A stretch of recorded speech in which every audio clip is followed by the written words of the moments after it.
Winners and losers from the Minnesota Vikings' 21-17 win over the Cleveland Browns. The Minnesota Vikings will be leaving their 10-day international trip with a victory. They defeated the Cleveland Browns 21-17 in London on Sunday, 7 days after losing 24-21 to the Pittsburgh Steelers. The win puts the Vikings at 3-2 heading into their bye week. Although the Vikings got the win, there were plenty of issues that they had to overcome. Those mistakes forced the Vikings to need a 10-play, 80-yard touchdown drive to get the go-ahead score with 25 seconds left. Here are some of the winners and losers from the game for the Vikings. Winner: Carson Wentz. Carson Wentz didn't have the best supporting cast around him heading into Sunday. The Vikings were without 3 starting offensive linemen and backup center Michael Juergens. Even though the Browns entered the game at 1-3, their defensive line was their strength. Wentz did take 3 sacks, but he was mostly great. He completed 25 of 34 passes for 236 yards and a 12-yard game-winning touchdown to Jordan Addison. This was a gutsy performance from Wentz, who left the game with a shoulder injury in the second quarter before returning with a sleeve under his shoulder pads when the second half began. Loser: the run defense. The Vikings' run defense got shredded for the second straight week. Cleveland entered the game with the 3rd fewest rushing yards in the league, but they ran 32 times for 140 yards and a touchdown on Sunday. This was 1 week after the Steelers ran 29 times for 131 yards despite entering Week 4 with a bottom 5 rushing attack. With the run game humming, the Browns were able to take pressure off of rookie quarterback Dillon Gabriel, who was making his first career start.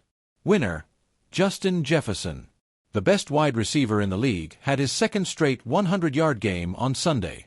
He caught 7 passes for 123 yards, including 3 receptions of 20-plus yards. It probably isn't a coincidence that his 2 100-yard performances have come in Jordan Addison's first 2 games back from suspension.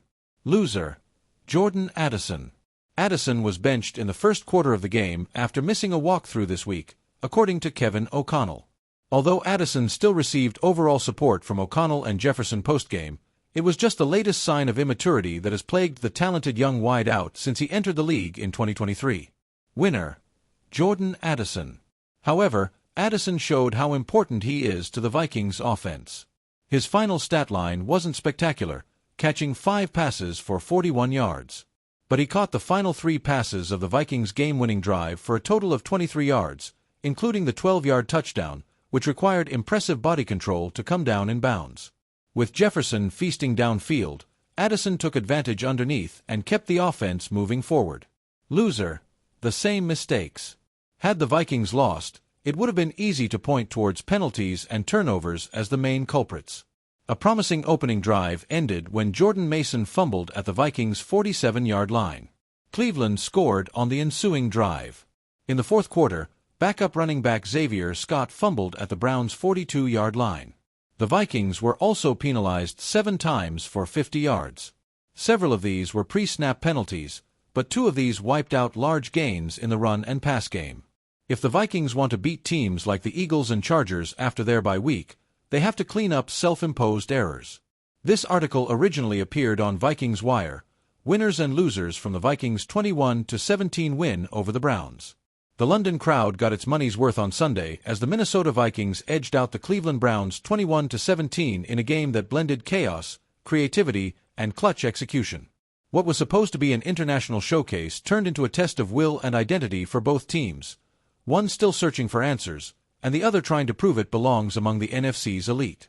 Let's break down the winners and losers from a game that left both fanbases buzzing for very different reasons. Trophy winners. 1. Kirk Cousins, the unflappable commander. Kirk Cousins didn't light up the stat sheet, but he controlled the game when it mattered most.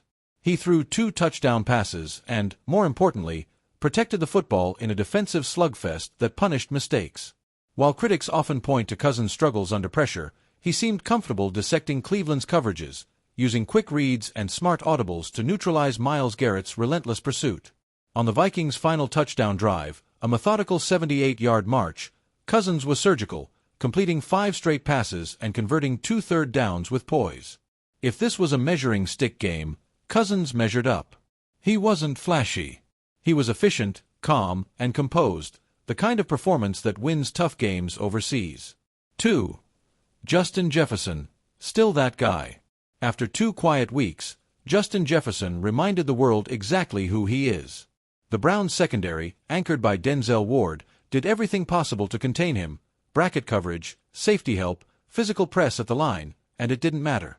Jefferson finished with 9 catches for 112 yards and a touchdown, including a sensational sideline toe tapper in the second quarter that brought the London crowd to its feet.